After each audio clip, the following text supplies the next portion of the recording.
আসসালামু আলাইকুম রহমতুল্লাহ।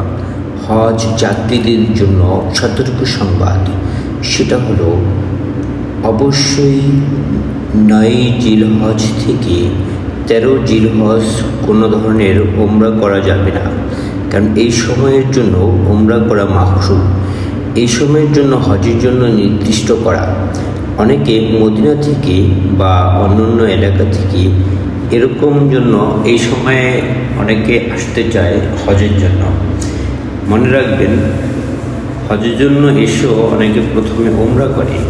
সেই ক্ষেত্রে অবশ্যই আপনার ৮ই জিলহজের আগেই ওমরার কাজ শেষ করে আরাফাতে ৯ জিলহজের হজের জন্য আপনার ৯ জিলহজের আগেই ইহরাম বাইন্দা নিয়াত করতে হবে।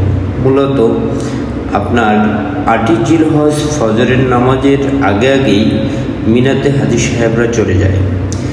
সুতরাং নির্দিষ্ট সময়ের মধ্যেই আল্লাহ তাআলা আমাদেরকে কাজ করার তৌফিক দান করেন। আমিন।